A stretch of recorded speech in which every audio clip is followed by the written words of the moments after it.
Good Thursday morning. I'm Storm Alert Weather 7 meteorologist Brandon Libby. We've had some of that dense fog out there this morning. It's a dense fog advisory along and south of Highway 30 through 9 a.m., but we've also seen it popping up across Blackhawk County into the northwest.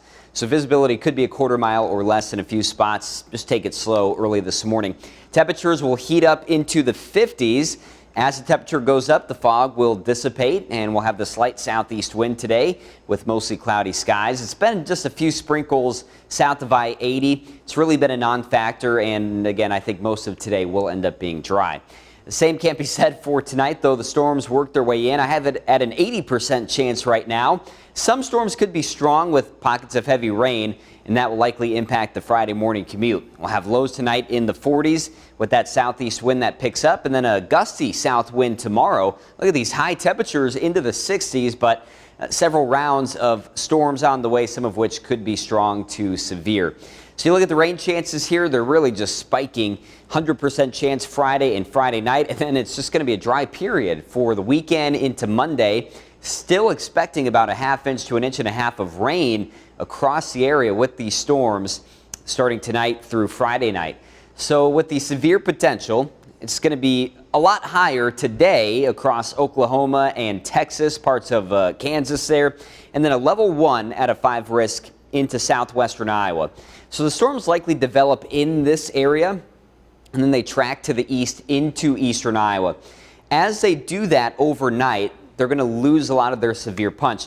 Still could be some strong storms with small hail, gusty winds, heavy rain, of course a lot of lightning, but the large hail potential will be further out to our west for tonight. So you look at the threats here. The storms that develop tonight will be elevated. They're not based from the surface, so there is really no tornado threat here. Winds should stay subsevere, about 50 miles per hour. And then if we were to see any large hail, it would be the size of quarters, which is 1 inch in diameter. Again, better chance for that out to the west. Probably mainly just some pea-sized hail is what we'd see here in eastern Iowa. But here's what happens. It's going to be this system that's going to develop and then track across Kansas into Nebraska overnight tonight. It's going to start to push this warm front a little bit closer. So you're going to get the storms to develop north of that warm front, and simultaneously we get what's called a low-level jet. It's these low-level winds above the surface that get really strong. You basically get overrunning air over that warm front, and then these storms pop off. Large hail threat initially as they're developing, and then they just kind of settle in and track to the east. For us, it's going to be after about 2 or 3 a.m. that we see that in our viewing area, but obviously that's going to carry through the morning. So a very wet and soggy morning commute with rain actively falling. Visibility will be low. We could be talking some ponding water in spots too because of the heavy rain, but again, the overall severe threat not super high for this first round. We'll start to clear things out late in the morning and into the early afternoon, so a relative lull in the activity.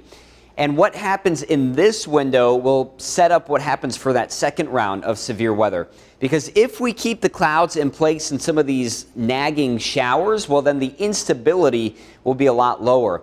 But if we see these all clearing out and then some sunshine, well, that would destabilize the atmosphere even more. So we'll just kind of have to wait and see what happens for that second round. But essentially what happens here is the warm front will then lift through. We get the temperatures into the 60s. We get dew points in the mid 50s to near 60s. So you're definitely going to notice more humidity out there. And the system is dynamically very strong. There's a lot of strong winds and wind shear through the atmosphere. So that should be able to support these storms as they develop. And that would signal a chance for some large hail with any storm that develops for tomorrow afternoon into tomorrow evening. That's the main threat. And if the conditions come together with that instability, well, then we'd also be tracking the chance for some damaging wind gusts, and an isolated tornado can't be ruled out, but we need a lot to go together for that to happen. Now, the timing also a concern here because we may see some of these popping off maybe late afternoon at the earliest, about 4 or 5 o'clock. Some of the data has it a lot later, after about 7, so that has an impact on instability as well and the overall severe threats. However, you can see a good chance for storms going through this evening, or I should say Friday evening into Friday night, before they start to move out after about 2 or 3 o'clock, and then any sort of rain and storms would be done by that point.